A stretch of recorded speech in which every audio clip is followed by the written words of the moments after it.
What's going wrong, everyone? Here's Mekkah with the last big tier list for 2020. Thank you all so much for all the support this year. We're going to do the last batch of December, and after that, it's going to be a new year. We're going to be continuing as normal. And today, we're doing Shadow Dragon, New Mystery, Awakening, Fates, and Three Houses, and of course, Echoes. I know I mentioned it last, probably saving the best for last. We got a couple characters for each game, basically pretty evenly divided for the most part, except for Shadow Dragon. Arkhold was the only one to submit a character for Shadow Dragon, and that is George. So we're going to get into him first. So I like George a lot. I mean, I know I'm expected to like pre-promotes, and I'm supposed to like dislike bow users, I guess.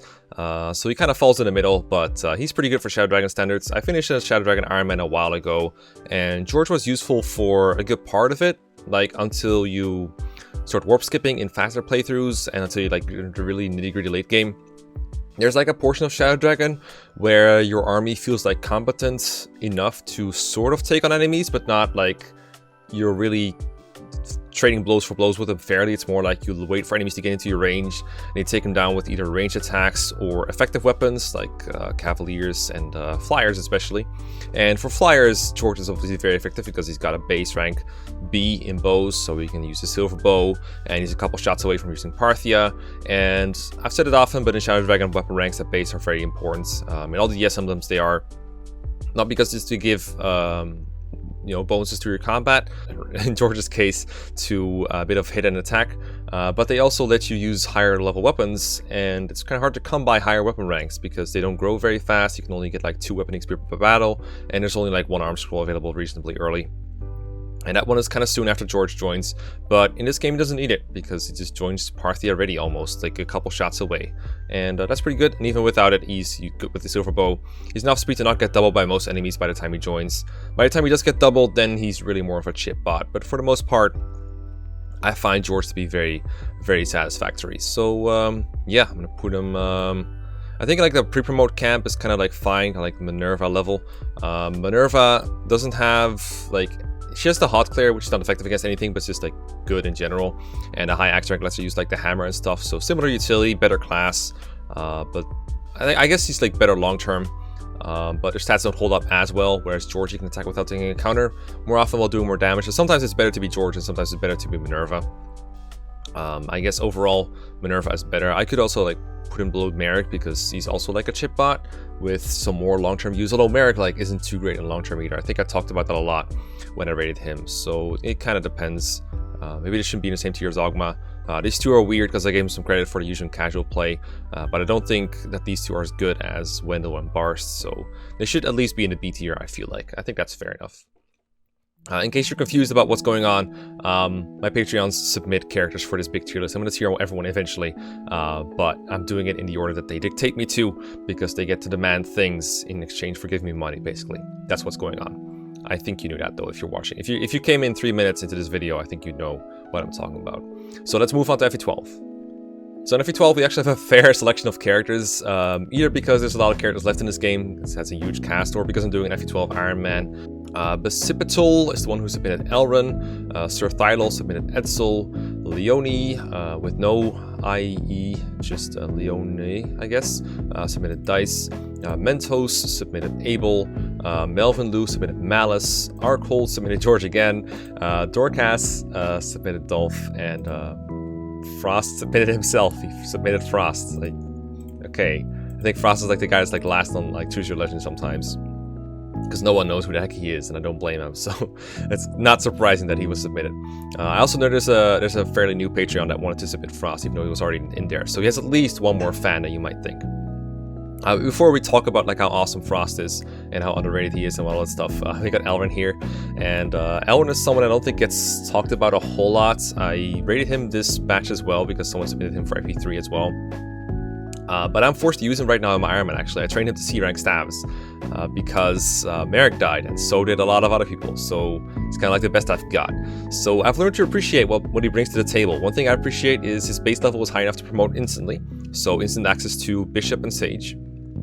That means he can at least get like D rank stabs and some. So I got into Physic like within 1 chapter. That was kind of nice.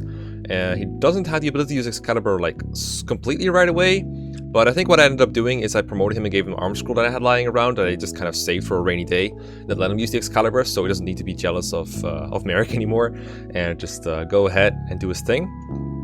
That was pretty nice. His bases aren't like spectacular. I'm playing on Maniac mode right now, and like I think if he fights anything on enemy phase, he's probably dead. But at least he can avoid counterattacks and do once range stuff. I think he can also just turn into like a Draco Knight if you really want him to, or like a General or something. Probably not going to be as good as someone else. I'm sure every single one of these male characters, because I think literally everyone except Melis is a male in this case, I think all of them would be better than Alvin for that job, but he can do it in theory, despite his lower strength. And I know that has some purposes in like 0% growth, because I mean, you know, high enough base level to promote means you're probably somewhat useful in 0% growth. I would think there's better alternatives, but apparently there's not. So yeah, that's okay, I guess. Merrick isn't here yet, so I can't compare him to Merrick. I definitely don't think he's as good as Minerva. Oh, actually Merrick is here, never mind. So he's definitely going to go below Merrick, because base Excalibur and Prologue utility is going to go like far above Elrond. And his availability, I mean, their availability in the base game is the same, but the Prologue like beats him out, right? So I should put him like, I don't know if it should be the same tier or not, because like the needing to use an arm scroll for Excalibur is kind of a big deal in my opinion. Like that's like the baseline utility that Merrick provides. I know that makes it for like a tierless difference, but he definitely feels a lot better than these guys. So I think I'm okay with the C tier for now. Then we have Edsel, aka Budget Canas or Arcane Canas. I like the monocle a lot. I like his staff utility a lot. I think he has either D or C rank base in this game. He can easily get to C rank at least, which is good not just for Physic, but also for Warp. I didn't really mention that explicitly in Elrond, but that's one of the reasons I really wanted to reach C rank. But yeah, that's what Edsel does. I think that's his base rank as a sorcerer, so he probably has a little bit better of a rank as a bishop if you want him to have it. And but he can also just be a sorcerer or a sage if you want like different properties, like a higher tome rank or something. And I believe he has a pretty good tome rank as well. I think his base, like the spell that he comes with, like Blizzard, but I'm pretty sure you can use something like Elf Fire or something. So he's got options there. You can definitely, I think he can use Excalibur base actually. I need to look this up. This is like actually pretty important to me now. I hate it not knowing stuff. Just talking about my butt. I mean, that's what I do like half the time anyway, but I don't want people to notice. Yeah, so he's got B rank in tomes at base. That's actually really high, and not needing like a master seal or anything like that to be viable off the bat is super nice. So I think he definitely got to go in like maybe B plus. Would be good. I think his utility is very good. Depending on the difficulty, like maybe the staff rank is a bit overrated. I like Warp utility for like Maniac, but on Lunatic it doesn't exist, so maybe that drops him down a little bit. But then again, there's still like a bunch of other good stats that he can reasonably use it when they come, like Fortify. I mean, just healing people alone is nice. Physic, all that stuff is pretty cool. Maybe he shouldn't be higher than Martha and Minerva. He does join like the same time as Minerva. Like, you could argue they're both better. Maybe they should both be in B plus. But I feel like he belongs in B plus. I just really like Edsel. I just really like Edsel. Then we have Dice, the guy with you know, horns on his helmet and you know, big axe. This is one of those characters that I think a lot of people will just like never use, and part of the reason why is because they just don't deploy him. Like, I think a lot of characters get a chance to be shown to players just by being on the field somewhere and being forced to fight like a couple of enemies, so you can at least get a feel for what the character is like and what they like, roughly how they perform. And if you like it, then you'll keep using them. But Dice is one of those characters that just joins in the prep screen in like a throwaway scene, so you barely get a chance to really get to know him. And like, he joins in the same chapter that Horus does, and at least Horus is on the field. And sure, you're gonna hide him from the enemies there because like half of the enemies are berserkers using hammers, so you don't want to fight with him, and that's like a bad first impression. But Dice just has no first impression. He's just, you're probably not going to deploy him, and the deployment limit for that chapter is also like super limited. That's not helping either. So also it's like a chapter you can clear in one turn if you want to, like very easily. So yeah, that doesn't leave a whole lot of impressions for Dice, including for me. I have no idea what this guy does or like is even. Apparently he's like a base fighter. You would expect, like the way he looks, he's like a pirate. He's got a C rank in Axis, which is not that great. At least he can insta promote. So if you wanted to have, like, if you got like middle class sets A and B unlocked so they can like interchange, you can turn them into like a wyvern with C axes and then some, and that's kind of nice. His strength base is pretty good, so he's probably useful to some extent, but I dare to say he's not going to be a tier above Elrond, that's for sure. I think if you could say he's D. I could be generous to put him in E instead, or in C instead, but I think like if they have had a C minus, maybe he should be there. But I'm gonna put him in D for now. Maybe that's being too mean. Maybe he's like more better than I give him credit for. But having to use a Master Seal just to be somewhat viable, because at that point you really don't want to use an unpromoted unit, especially if they join at like level 12. There's just like no reason to use them like that. I guess in the same breath I should raise Melis up in here, because they joined at the exact same time with the exact same problem, so might as well get him out of the way here, right? So excuse me, Abel, I'm gonna cut you in line a little bit. It's gonna mess up my art collection a little bit, but that's okay. Don't think of anything weird. I prepared all the art before I record the videos for, you know, on the side here. So Melis is a female unit, and that's always going to be a little bit worse. Not because I hate like girl units or anything, but just because in FE12 they gave males like twice as many options in like promoted class change or even unpromoted class change. So where she has like options like Myrmidon, Archer, Pegasus, Knight, Cavalier, those are like good options, don't get me wrong. They're probably the best class options you can have. Sometimes you wish they could go for all the male units, even though half the male units classes are kind of doubling up, like Fighter and Pirate, or one is like super inferior to the other, like Hunter versus Archer. But it just kind of sucks that she has half as many options. That's what annoys me. Melis has a C rank in swords, but at this point in the game, like, you don't really care about a unit like this. Like, Melis' stats are just not that great. Funnily enough, I'm like looking at Sin's Force's base stats right now. I'm comparing Melis to Athena, who joins with like surprisingly similar stats several chapters later.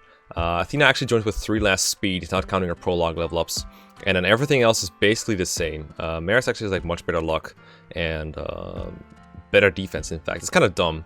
I remember Athena being like really bad by the time she joins, but you can't really compare a unit. Like, they have like similar bases, but at the same time it's like several chapters later, so it doesn't really mean a whole lot. I'm just reminded of like when I was comparing Peleus to Soren. I was just like, oh geez, that's bad. I don't think Melis is very good. The best I can say about her is you could probably instant promote her and use the Worm Slayer. I'm using like Swordmaster Ubello, who is somehow able to Tooth KO enemy fire dragons with a Worm Slayer that's only forced to +3. So I'm assuming she can at least do the same if you want her to. Base sword rank, it's kind of a rarity, I guess, but at the same time you still have so many other options for it that it's hard to really praise it as something unique that she brings to the table. But in the vacuum, I suppose it's alright. I see we don't have anyone like that on the list yet. The best I can come up with, like Sirius, who is like I think like a B/A rank swords depending on what class he is in, and then like Luke has some chance to get sword rank, I guess. But we don't really have many other sword units. Like, I've had Navarran list already, or like I guess Ogma is somewhere in here. I don't even see him though. I wonder if I didn't rate him yet. I feel like I have, but then again, Ogma's in like 5 different games, so that's probably what I'm confusing with. But yeah, I'm gonna put her like below Dice for now. I feel like Dice has been dealt a better hand. Then we have Abel. Fortunately, I've just been forced to use Abel because, again, a lot of other people died. I had to put someone in, and I want him to be good because I like him a lot as a unit in Shadow Dragon, but they kind of fucked him over in Book 2 and FE12 as well because his bases are just not that good for that point in the game. I feel like, again, comparing him to other units, right? So Abel's like a level 1 promoted unit that joins in chapter 15. And for example, his base HP is 32, his base strength is 13, his base speed is 15. If you look at, like, I don't know, Belf and Leiden, 2 units with reasonably good bases, but they're not like super known to be like terrorizing the game or anything. They joined several chapters earlier, only a couple, but they are unpromoted, right? And they have bases that are pretty equivalent. Like, Leiden's HP, for example, is 2 higher, his strength is 1 lower. His skill is the same, his speed is the same, and his defense is 3 lower. If you just promote them, like even to the same class as Abel is, Paladin, or just make them both Draco Knights, they'd be competitive with him, and sure, it costs a Master Seal, but they also have like several chapters more availability, and that's kind of a gross difference, honestly. Abel does have a B rank in Lances, but Leiden and Belf are going to be there as well, I believe, if they promote, because they got a base in C rank, so that's not going to change a whole lot either. So if those units who kind of feel to stand out a whole lot are like not that good, like they're only C rank, what the hell does that leave Abel, right? I mean, don't get me wrong, I still killed these 2 off by accident, but you know, fuck. I think Abel should be D tier as well. As good as B rank Lances is, like having the ability to use Dragon Pikes and Rider's Banes and all that stuff is pretty nice, but I just don't really see what he can do in this game. That's like, I gotta make a difference right somewhere. I gotta take into account differences like that somewhere. He doesn't have too much availability. His bases don't seem that good for his joining time. I don't think he fits on like any kind of team that's been trained from the beginning. For an Iron Man playthrough like mine, he's like perfect because I lost almost everyone else. So it's good to have someone at least that can sort of fill in. But like I tried him out in combat. I actually fielded him for the chapter after he joined, and I'm just like not impressed by how he does, even considering he's like, I don't even know how to finish that sentence. He was pretty bad. He wasn't able to do anything by himself. On the easier difficulties, he's probably fine. But by that point in the game, you can take advantage of so many characters with really good growths in FE12 and have a better like unit than that. Like Gordon was doing more damage than this guy by this point, and Gordon's growths aren't even particularly good apparently. So yeah, Abel doesn't seem very good to me. I think it says a lot, by the way, that Don didn't even use Abel a single time, I think, in his playthrough, in his 0% run. I don't think he was fielded a single time. And I guess part of that is because he like did put investment of like stat boosters into some units like Pala. But if he was like reasonably competent at base, he would have found like a niche somewhere, I think. He's not. He is not competent at base. George is, I mean, he's kind of similar to how he is in Shadow Dragon, right? You recruit him, I wouldn't say like halfway through the game, but past the early game for sure. And he's competent. He's got the Parthia at base this time. No need for training or arm scrolls. Just straight up has the Parthia to one-shot enemy wyverns with. And you do face a lot of those like right the next chapter. I find it a little tricky to get him to shoot down wyverns sometimes because they outrange him by so much. And he's not like brilliant at fighting them on enemy phase. In fact, I think in some difficulties he gets one-rounded if you put him too close. So you gotta be careful. But if you back him up with like other units that can shoot down wyverns, and you bait like multiple of them, you can do fine. And he's also good against the actual like class that's called wyverns that are in the desert chapter, and after that the flying dragons, basically the guys with like 12 move and potentially 1 to range if you're playing Lunatic. You can like kill him on enemy phase in Lunatic, which is super nice because sure he gets doubled, but he has the Parthia, so he just one-shots them on retaliation, so he doesn't die right away. That stuff is pretty nice. I like that a lot. And again, it's all for free. No need for a Master Seal or anything. I'm noticing a bit of a rarity of Master Seals in FE12. There's probably enough to get by with a proper army, but when you're playing an Iron Man like me, some of your characters might die. And, you know, I do use a couple pre-promotes, so I imagine if that wasn't the case, then I might need more Master Seals. And it wasn't until like later that a lot of Master Seal units died. So, yeah. I don't know, not needing Master Seal is kind of nice to me, I think. And George's bases, they don't hold up super well over the course of the game. I believe his growths are okay, but his bases, he's not like Louise, where he doubles most of the enemies at base level. He's not like Klein or Igran, where he just kind of gets by. He definitely has his bases don't carry him throughout the game. But the good thing about being an archer is you can still avoid counterattacks and get chip in a lot of the time. Not all the time. This game actually has a lot of enemies that are carrying like tomahawks, and some enemies are actually like warriors carrying killer bows and stuff like that. There's a lot of enemy mages as well. I feel like there's a lot more in this game than in some other games. So he definitely doesn't always avoid taking a counter, but the most dangerous enemies are generally one range, so being able to chip them with some media chip is super nice. So I put him like B- as well. You might think it's prologue utility because there's like a George chapter in there, but he doesn't actually join the prologue, so that's not a thing. But he still joins like early enough. Think about it more. Maybe I want to put him like below Merrick for that reason, because they do both chip kind of like that. And Merrick is better in the long term. Like I said, George's stats don't hold up as well. I think Minerva is better in the long term overall. Yeah, I like this slightly better. He can also go Wyvern, I guess, but I don't want to waste the bow rank. There's probably times where, if you really wanted to use him, he'd be better off as a Wyvern than a Sniper when he really has nothing better to do. Yeah, you can go Horseman if you want to, but the problem I noticed with Horseman is, at first I wanted to keep him a Sniper, keep his good stats intact. And once he reaches A rank bows, he can use the Parthia, and you kind of want to have that option available at all times. But Horseman is a lower bow rank than Sniper, so he ends up having like B bows and a lot of weapon XP into it for a while, and I just hate not having Parthia accessible. So if you want to be like Horseman that can use Parthia, you have to like retrain him as a Horseman, which I never bothered to do. It can probably be done. It's probably not worth using an arm scroll over, and Horseman's base stats are like much worse than Sniper's. In particular, like Sniper has really good speed that you should take advantage of, I think. And there's Dolph, not McCallum. Now, the only time I use Dolph, I used him as a sorcerer actually, so I can't really say I know how to build this guy properly. He joins us as general, obviously, so his better ranks are actually like his bow rank and his lance rank. And I've said it many times before, but I really like having a high base rank of lances in this game. Unfortunately, Dolph's stats aren't very good, and he only has a D rank in bow, so he can't really get very far in that regard. In that way, his good friend Mekkah is much better. He has B rank in bows and lances as well. But sure, I'll give him credit for having Dragon Pike, and his base defense is like high, but that's more because of the general class than anything else. If you reclass him to something else, he's actually really fragile due to the way that reclassing works. They just kind of gave like units that are normally generals a somewhat low personal base defense, so they don't end up like end up as like super tanks in general. But then when you reclass them to anything else, they just end up kind of fragile. So I always find that kind of funny with the armored units in the DS emblems.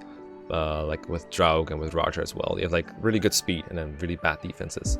I think Dolph is like serviceable when he joins, but again, he doesn't hold up to your other units.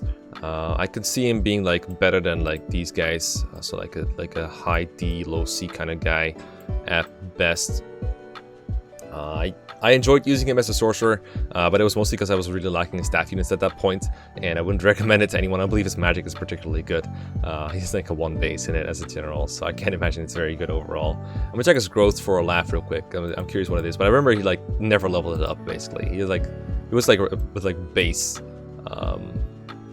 magic for most of the game. But I'm gonna check real quick just because I thought it was funny.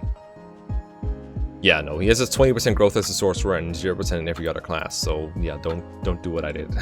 Don't do what I did. That's my experience with you. I'm actually surprised I used him at once, but that's just FE12 for you with his wacky reclasses.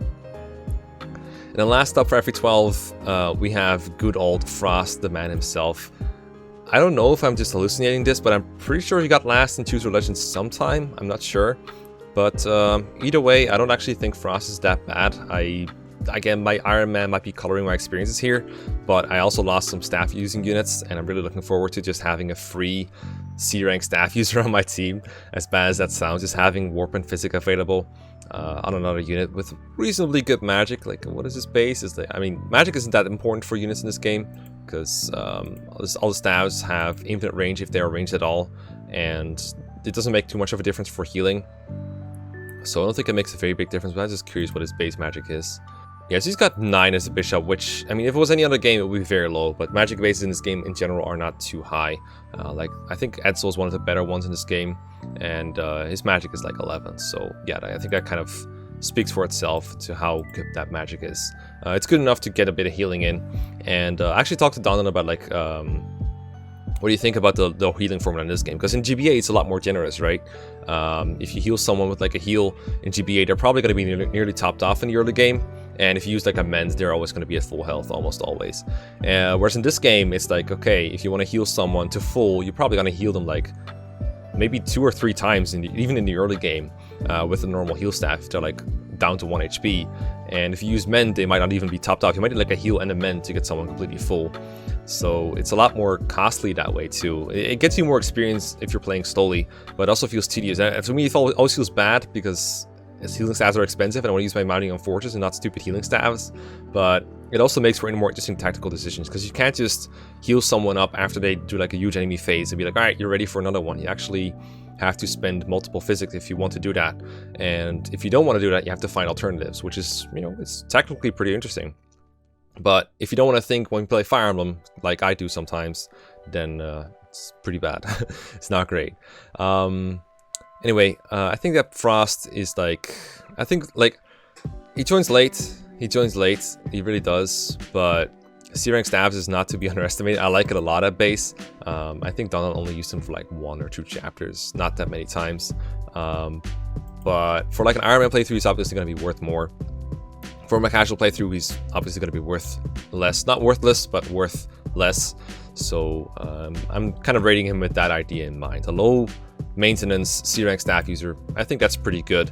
But in most playthroughs, you probably won't need it. If you keep all your units alive, you can have like Yumina, Melissia, Edsel, Wendell, not Boa. I'm always tempted to say Boa after I say Wendell, but Boa is not available in this one.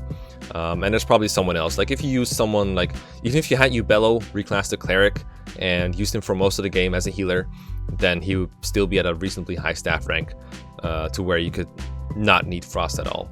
But this is like assuming you want like a no investment unit. I think I put Abel here before I started memeing with him in FE12. Actually really enjoying myself, but I still think he's F tier. But the fact that he is usable of all people is giving me new faith in FE12 and its character balance. Anyway, let's move on to, I believe it's time for Awakening. Alright, so we're about to awaken to 2 submissions, both by move. We got Frederick and Sumiya. 2 units that I actually have experience with in the few times that I've played Awakening. But for context, I've played Awakening on, I think, hard once or twice. And I did like a Lunatic run where I pretty much only used Robin. But early on, you gotta use Frederick, so I guess I technically have experience with him too. And then I played a little bit more of Lunatic properly on a stream a while back. The 50k special stream where I streamed like every Fire Emblem game. And yeah, I gotta say I like both of these units. Obviously, they're both really good. Frederick is like the hard carry of the game early on, especially in the Lunatic, and Lunatic, I think Plus is what it's called in Awakening. I don't have experience with that one, but I know it's grossly unfair and you should never play it ever.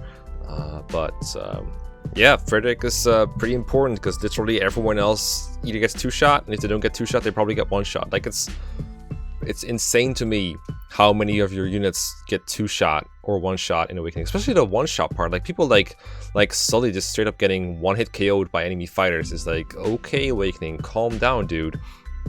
You get like games like Shadow Dragon Hard 5 or FE6 Hard Mode or FE12 Lunatic, where like sure some units get 1 on a base, but not the guys you get in chapter 1. That's kind of beyond what I think is acceptable. Frederick, he survives multiple hits. He can 1-shot other enemies with the Silver Lance, or he can chill, use like Robin's Bronze Sword to weaken them. But most of the time early on, I feel like you want to use the Silver Lance. I think without him, I don't think it's really feasible to beat a chapter like chapter 2 without Frederick in high difficulties of Awakening. It probably is possible with a lot of resets and very, very careful planning, but without Frederick, you're just like, God, up the creek without a paddle, as they say. As far as I know, in the mid to late game, he is significantly worse. Not completely unviable. I know in the Falm arc, for example, there's a lot of enemies you can have effective damage against. Like you can use, I forgot if they're called like Rider's Bane or Horsebane or Horse Slayers in Awakening, but he does have effective weaponry against those. Beast Slayers, I think, is what he uses.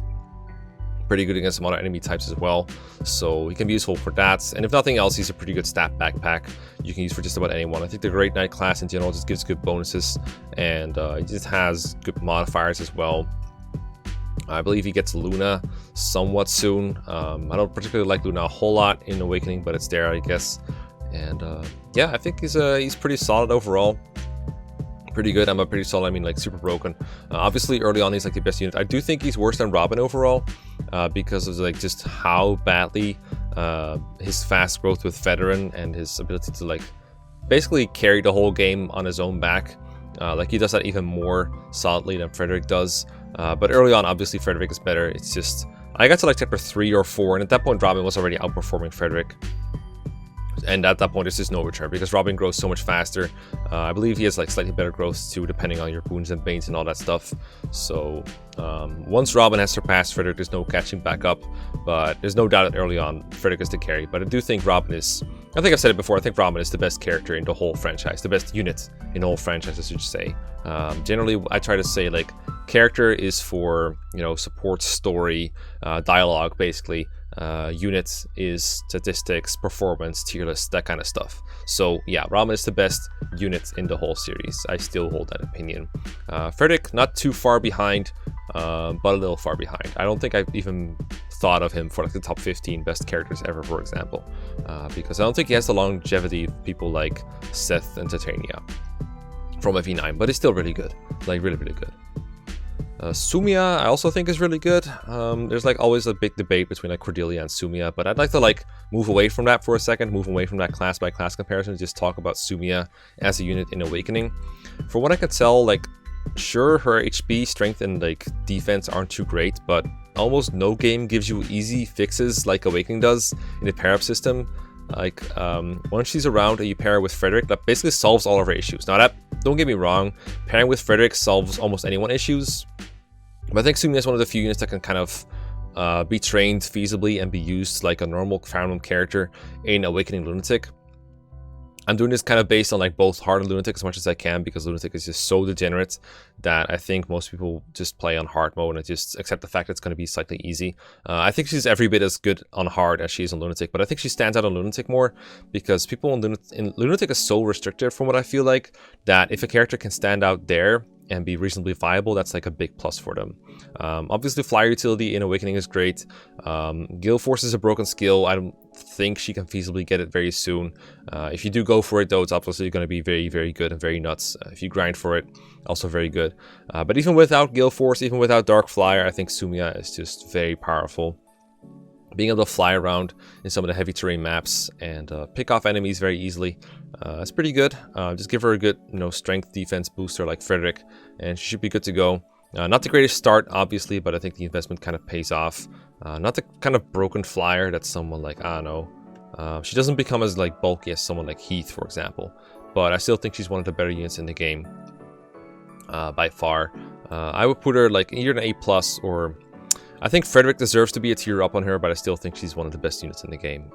As limited as I am in my Awakening experience, Sumiya seems very good. Just her insanely high speed, and then she has a lot of stat holes that you can fix fairly easily. And, flying is flying, and even in Awakening with the pair-up system, flying is just super good. Like, it's basically a flyer that can rescue literally everyone that people can pair up into, so they don't even have to, lose their turn.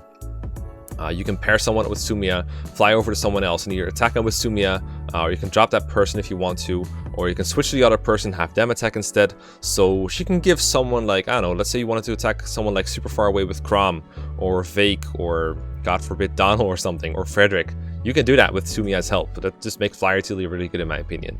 So yeah, amazing unit. Good batch. For Conquest today, I have Camilla, submitted by Pipler, and I have Ophelia, submitted by Grazen. Thank God, another 2 units that I have experience with. Camilla, again, obviously very good unit. As much as I dislike Fates and its story and some of its characters and the fan service and all that, there's something appealing about Camilla's design. I think it's the hair color and just the long hair in general. I don't really like the cow horns very much. I don't really like the rest of the armor and everything else that, flows out of it basically. But something about Camilla's design is very appealing when you look past everything that makes it bad. There are good elements in there, I guess I'll say. And Camilla as a unit is just delightfully fun to use. It's fun to use broken units that kill everything, fly all over the place. She comes in a chapter where she's desperately needed, chapter 10. Good old, the only defense map in the series that I kind of like. Well, there's others I kind of like playing, but that one's probably the best one for me. Also, just Malik Knight is a super cool class concept, like flying on a wyvern, and you can either break out an axe or kill someone with magic. That's super cool. It gives her some one-to range that makes her kind of fast, because hand axes in this game just don't double and have all sorts of drawbacks. So just being able to use thunder magic on people is super nice. And she can do a ton of broken stuff. Like with the right setup, she can, for example, trivialize chapter 13, the chapter with Reyna and Takumi and Scarlet. Even though Reyna is like an anti-air unit, she can still find a safe way to pull over Reyna and murder her. Unlike turn 2 or turn 1 enemy phase. Just need the right setup for it. Super busted. Camilla is ridiculously good. It's like Har, but with magic and cooler looking and all that stuff. Well, not cooler looking. Har is definitely cooler looking. More feminine Har, I guess we should say. Super busted. I love using Camilla. I haven't found her as good late game as she is when she starts out, but she can be good late game. Like I saw her being really good in a 0% growth run of all places, so that's when I know I just haven't been using her correctly. I definitely find spots for her to be useful. I think I mostly relied on like a killer axe or a dual club, but there are probably better weapons for her that I could have taken advantage of. Yeah, super fun to use. I definitely put her in S+ tier. You could argue Corrin is better. He probably has the better late game stuff you can do with the Yato and all that stuff, but Corrin is like very customizable, and I'm not very good with customizable characters in these games when I'm not very familiar with the mechanics. So I haven't been using Corrin to his her full potential.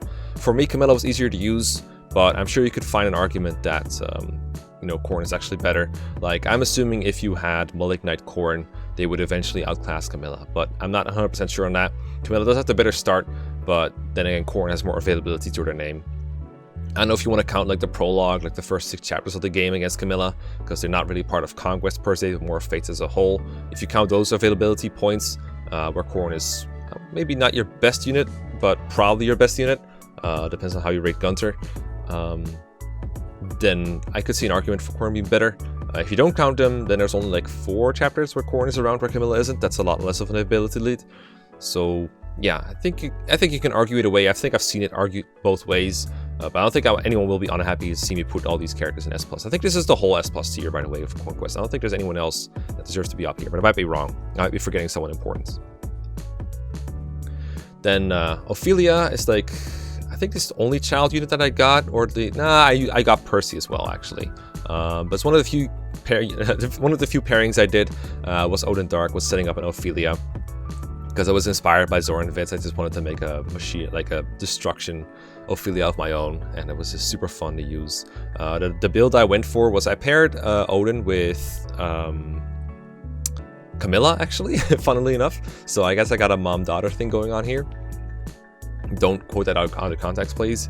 And I was pretty happy with it. You can get much better magic on Ophelia if you pair Odin with Elise, because her magic growth is better, I believe, so she gets like better magic stat. But my Ophelia had fine magic. It could have been a little higher in some places because mine was relying on one-shotting stuff. I was going for one with like Vantage and Life and Death, which was a lot of work to get because she has to go through the Master of Arms class line to get those skills, and that definitely took some effort.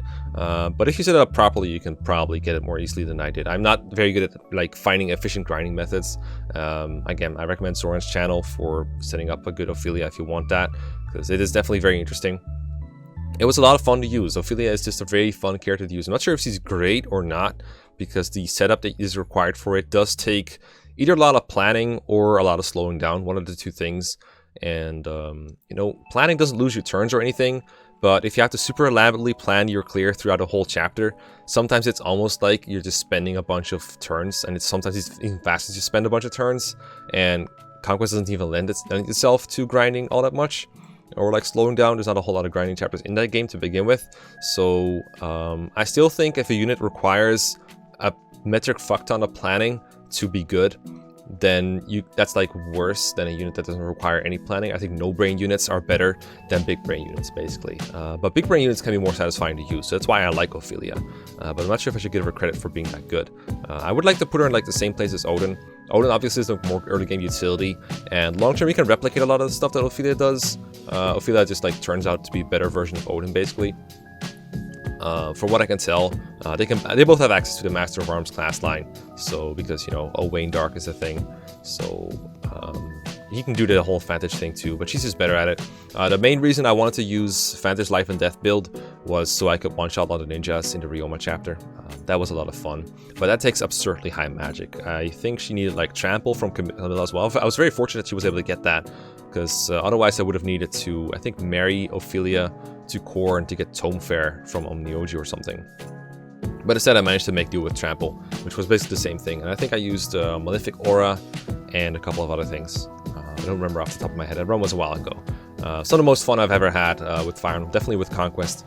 But boy, it takes a lot of mental math to make sure she doesn't die, because Life and Death gets you one shot by like everything. But yeah, really fun child unit. I hate her paralogue, but I hate some of the paralogues more. The other tomes that she gets there, like the Miss Altane and what's the other, like the Tiger Spirit, I think those were pretty good too. But I don't really count them in her favor. They're just items you get in the chapter where you also have to recruit her, in my opinion. So not counting those in her favor. I just think she's a reasonably good unit. Looking at it a little more, I think some of these should rise and some of these should drop. But I'm gonna leave it for now and leave these revisions until they have to be revised. For Birthright, we have some Reyna, and Reyna was given to you courtesy of Alexis, actually. And, you know, I kind of liked Reyna early pre-promote. I mostly used her in Revelation. I think I used her more there than I used her in my Birthright playthrough. I know you haven't seen my whole Birthright playthrough, because I've been using FE1 for the Switch footage lately.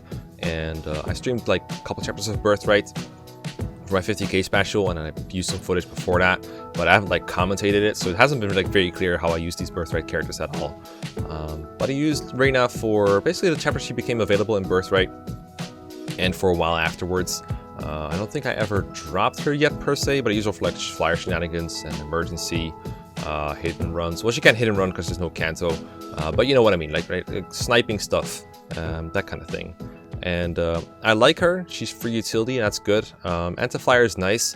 The one thing I kind of hate about like focusing on bows so much is that they don't have an enemy phase, and in Birthright, enemy phases feel pretty important to me so far. Like, she's good for shooting down one flyer, but if I'm going to shoot down multiple flyers, I'm going to need like backup anyway.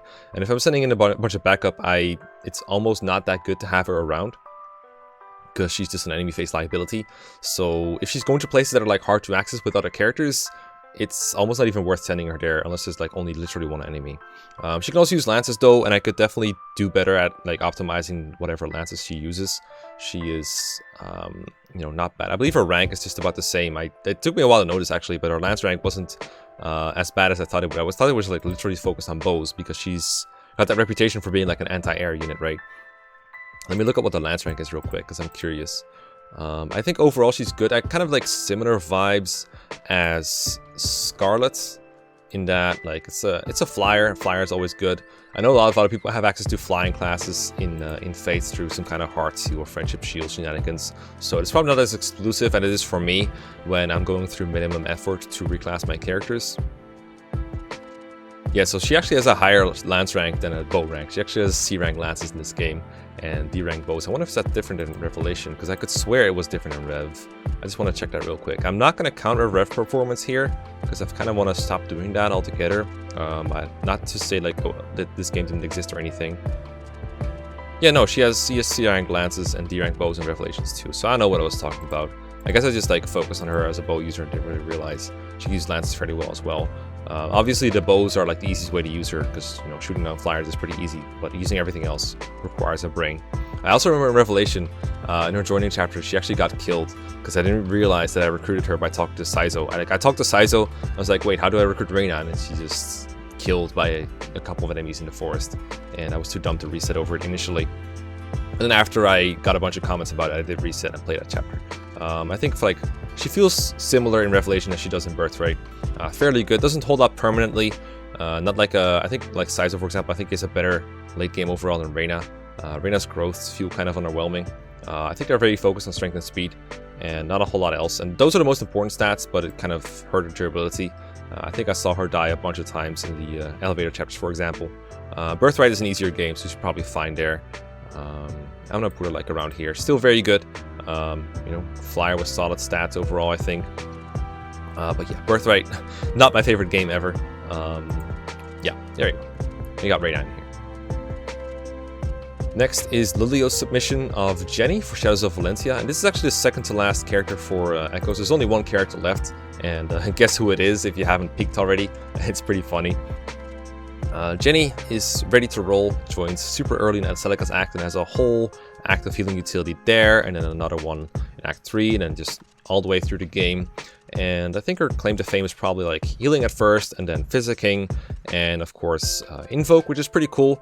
I didn't use Invoke too much in my latest playthrough because I was paranoid about not hitting the turn count thing, so I tried to not make use of it because the enemies that she summons are very weak and they will distract enemies from hitting my units, and then they probably won't die because my units are probably better at killing them than the things she summons are. I think she summons a bunch of mercenaries or something.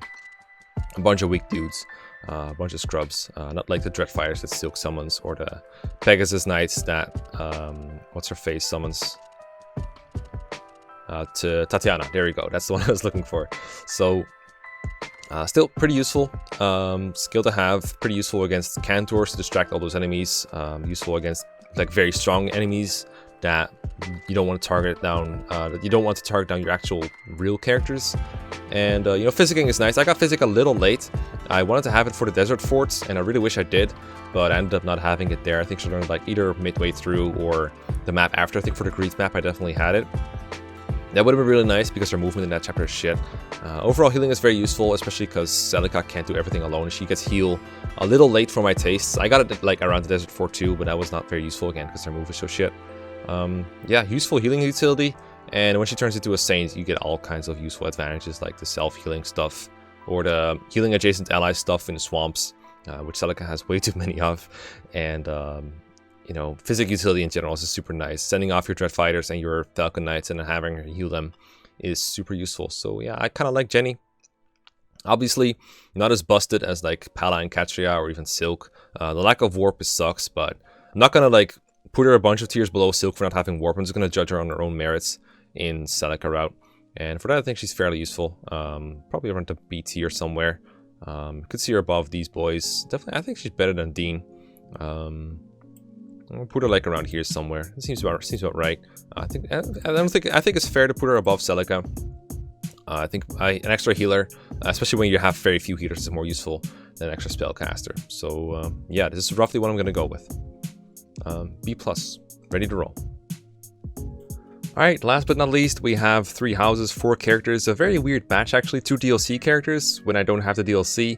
A mill character, a mill version of a character that we've tiered before in Bilath.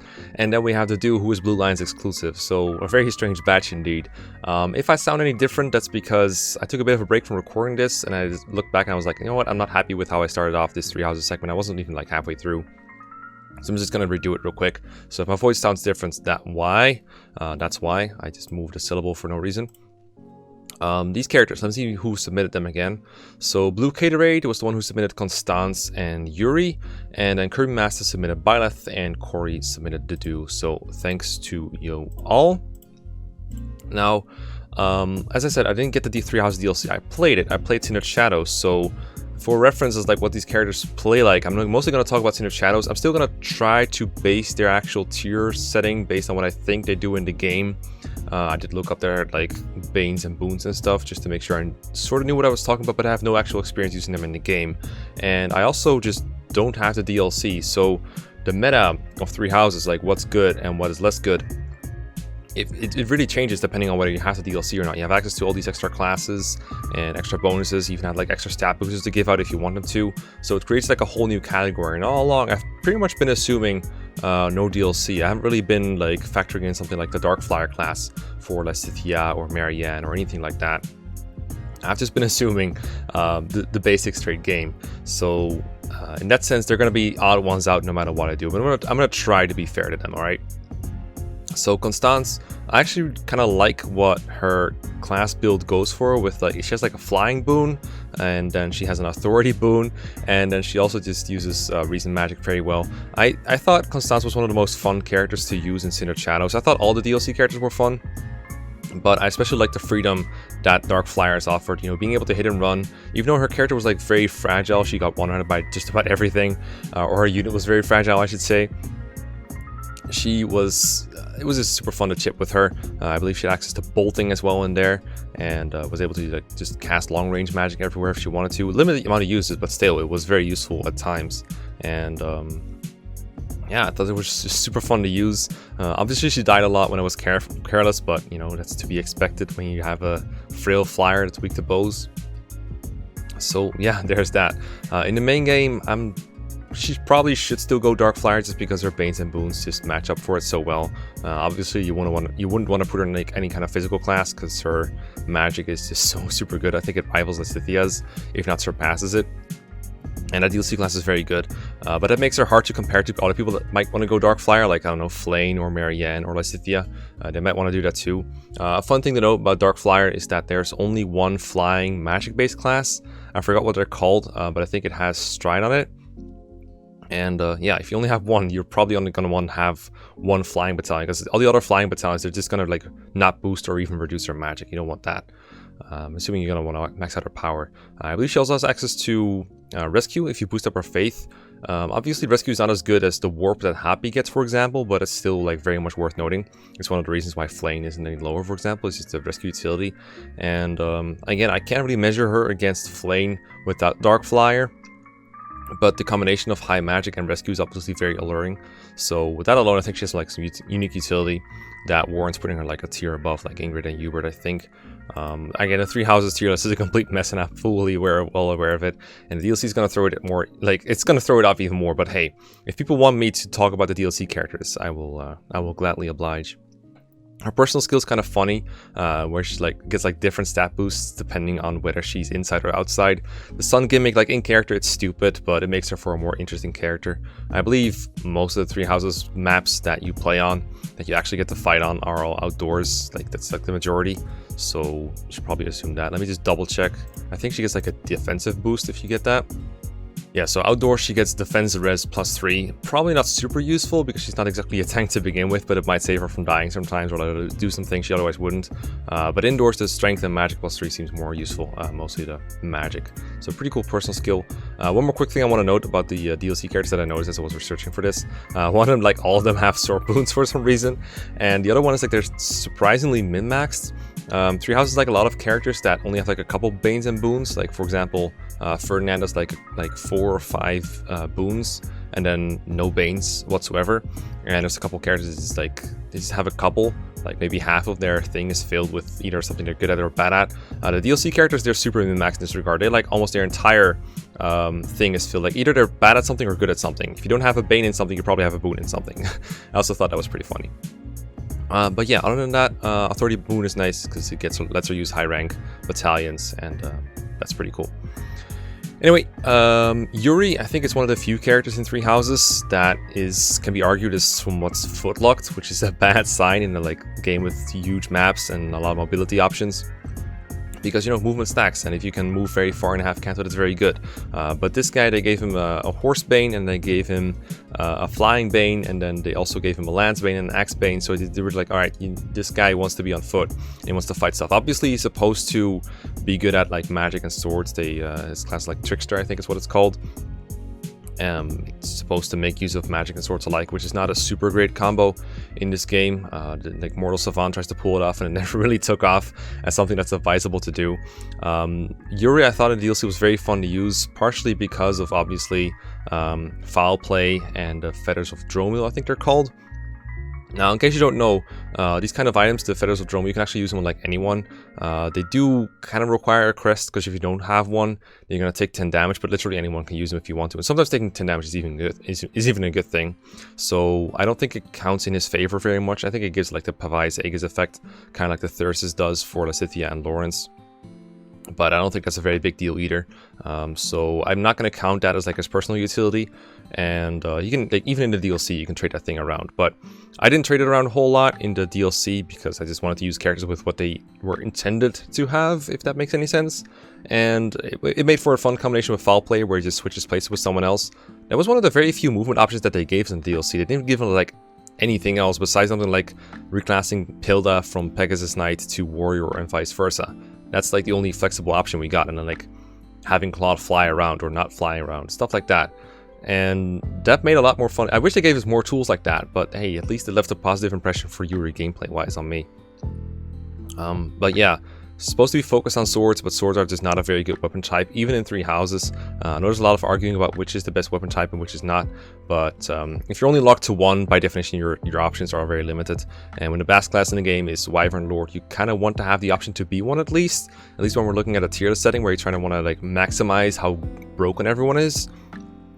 And Yuri at his best is just like, I don't know if his DLC class is the best, or you want to go with something else like, I don't know, Swordmaster or whatever.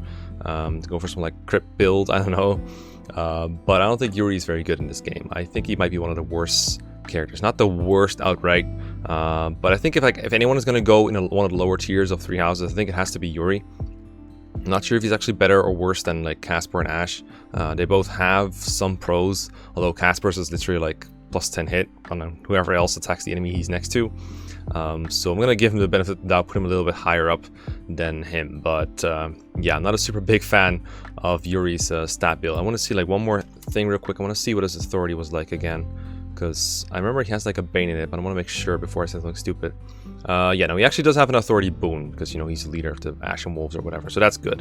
And he also is like good at magic, but, you know, his magic isn't all that great to begin with, so I would just still go physical with him probably, but I'm not a super expert on the DLC. I kind of let it pass me by after I played the Three Houses DLC on someone else's console.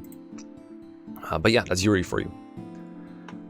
Then we have male Bilath. I don't think anyone will expect me to put him in a different tier from female Bilath. You could argue he should be, because, you know, female Bilath has Pegasus Knight and he doesn't, so he wouldn't be able to fly, but I think it's fair to assume that Bilath can at some points become a Wyvern Rider and fly. I did it in my first playthrough ever, which was on hard mode, but it was also like my first playthrough ever, so everything was like super inefficient. So I think it's fairly easy to assume that Bilath will at some point get access to Wyvern Rider if he wants it. You could argue if you're using male Bilath, you should take advantage of what he's good at rather than trying to imitate female Bilaths, so I'm going to explore that option for a bit.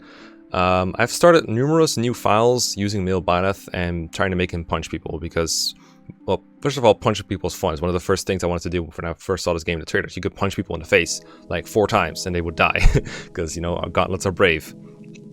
And in the early game, even in Maddening, that can sometimes work. Like it's especially nice against archers, and I enjoyed on Bilath especially. In my solo, I did it a lot too with female Bilath because, you know, every extra attack is an extra chance to activate, you know, one of his crests, like one of the effect of the Crest of Flames, get some health back, or maybe stop him from countering or whatever. It's super nice. It was just a really nice boon, and it was also nice to have on Edelgard on a couple occasions.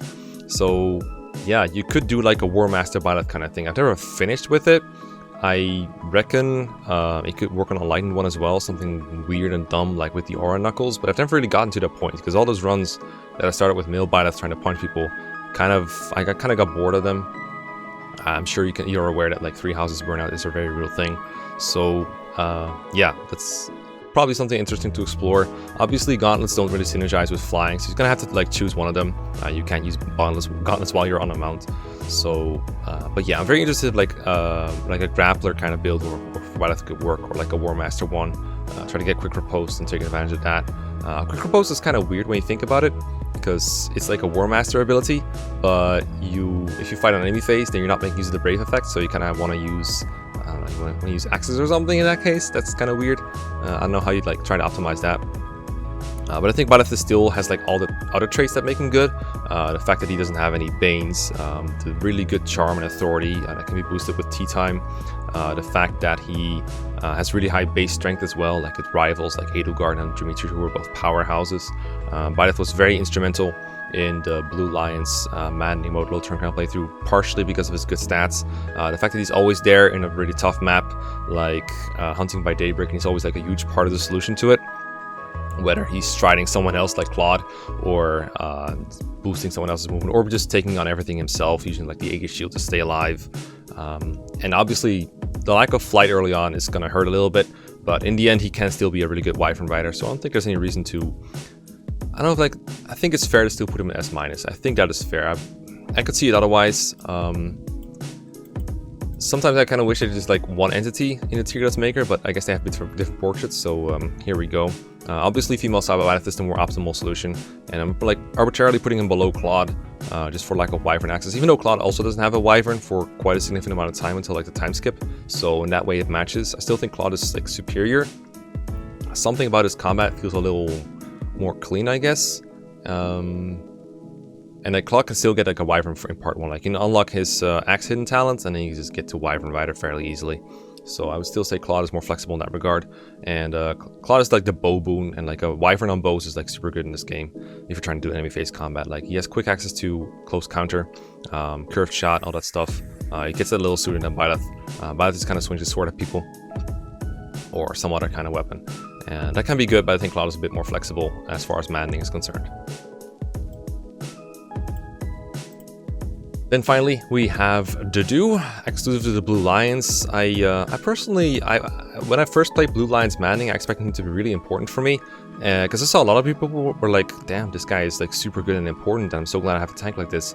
I didn't really find him all that super good. I got a lot more mileage about the other guys, like Dimitri. I definitely enjoyed the hype of Dimitri. And that's rallies were like super good for me.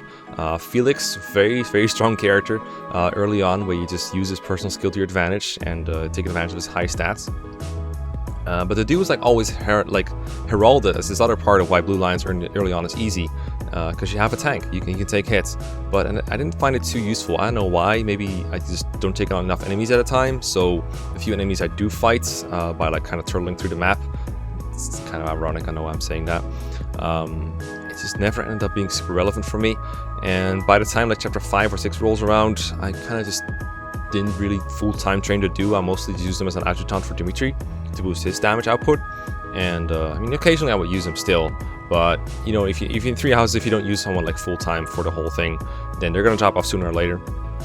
And training to do also doesn't really pay off as much as the other units, because, well, first of all, it's not in Hunting by Daybreak, he doesn't help with that. There's a lot of unused that don't help with Hunting by Daybreak if you're trying to play it fast, but dude really doesn't help because he's not around for it. And he's also not around for a couple of other chapters. And also, again, they put this guy with a Horse Bane and a Flying Bane, so high movement options for him are harder to get. You can probably still do it because he does have good ranks or good, boons in something like Axes. So you can definitely do something like, you kind of compensate for having a Bane in flying with that, but it would take a lot of extra effort and maybe tutoring to get him there compared to other characters that are just like neutral, even in all three.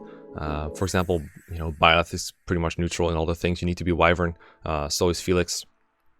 I found that pretty easy in a hard mode, but maddening where you're, I think the goal, like learning for things is reduced a bit in maddening. I think that might hurt him a little bit, but it's probably still like easy to get him there in like hard mode or something. So yeah, I'm not a super big fan of the dude as a long-term unit. There's one really big thing I need to mention about the dude, though. It has access to Vengeance, which is a really big reason why I'm praising Bernadetta personally. So I should probably give that some credit. A lot of the time I get asked, like, why is Bernie like being praised for Vengeance, but not the Dew? And there's like a couple reasons for that. Sure, the Dew can do more damage with Vengeance in the end because his HP is larger and his strength is really good too. Bernie has like Persecution Complex, whereas the Dew's personal skill doesn't boost damage, so that kind of lessens the strength gap. But I think overall the Dew still does more damage with Vengeance. But damage with Vengeance is not the only important metric for being a Vengeance user. It's usually the damage that Bernie does is like overkill. I would often give her like a Training Lance and put her at like half HP. She still want to kill stuff. So unless you're going up against like a demonic beast, the raw damage that Vengeance does is not the main concern. But what makes Bernie good in general as a Vengeance user are things that the dude doesn't have. One of them is just easier access to mounted classes. Specifically for Bernie, I like the horse classes. Things like Bow Knight and Paladin and Cavalier are very easy for her to get. With the, I think she has like, horses. I keep calling them horses. Riding is a hidden talent of hers, so it's easy to get the Cavalier for her, and she's got a good base lance rank as well, I believe, or like a boon at least. So it's pretty easy to get her where she needs to be a Cavalier quickly, which is not the case for the Dew. So that makes it easier for her to outrange people. And also Bernie feels better when she's not doing Vengeance things, which is something you don't always want to do or can do. There's a period of time where you don't have access to Vengeance, and that time is early on. And in that case, Bernie has Curved Shot, which I think is better than what the Dew has to offer. I believe the Dew has Smash, which is nice for accuracy reasons, but it doesn't boost your damage as much as Tempest Lance does, and it also doesn't, increase your range like Curved Shot does. So I think Bernie's better off when Vengeance is not the best option. It often is in the early game, but there's times where like just having a character run around at low HP, OHKO, and like one enemy at a time is not ideal. It works a lot of the time in Maddening. There's a lot of times where it's very useful, but it's not always, and I think Bernie's better in the cases where that's not the case. That's what I think. Also, Bernie is just easier to get to low HP sometimes, but I'm sure if you wanted to, you can get to do the low HP, even if it's by giving him a weapon that has a crest or something like that, or, some other kind of relic thing like the Thirst is, if you really wanted to. So getting him to low HP is not that hard, but for Bernie, I find it particularly easy to just put her in range like one enemy that almost one-rounds her, and she's good. The Dew is like, you can't afford to wait with him or he's not going to get damaged, but that's only bad for Vengeance. It's very nice for him to have good durability outside of that. Anyway, that's a very long rant on the Dew. I'm also not going to penalize him for being only available in the blue lines, because I think I've been consistent with that for something like someone like Duritza or Claude. I haven't been penalizing them for being available in one route. So I'm not going to do that for the Dew, but I do think it matters that he's not available for a couple chapters post time skip. So with that in mind, Vengeance is still good, his offense is still good. I'm gonna assume the tanking ability that he has is useful, so I would still put him like a B+ somewhere, but I do think he's significantly worse than the A- tier. I think these are slightly less flawed in such ways.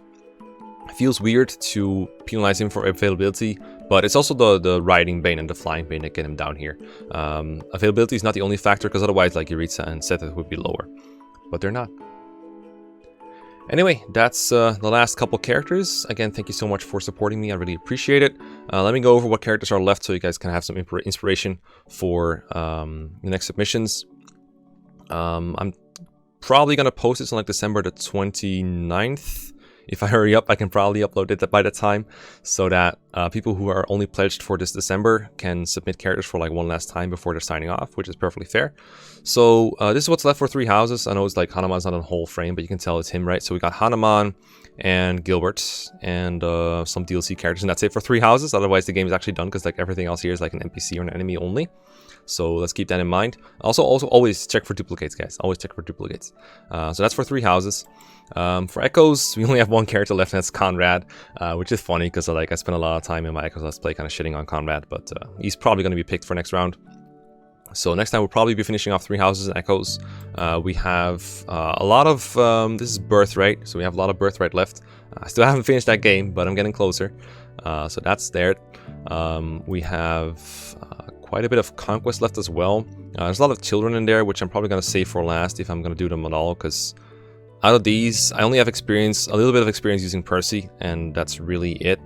I got like, oh, that's not entirely true. I did get Dwyer and Midori and Sophie, I believe I got. So those are characters I have some semblance of experience with in Conquest, but not the most optimal experience. So there's that.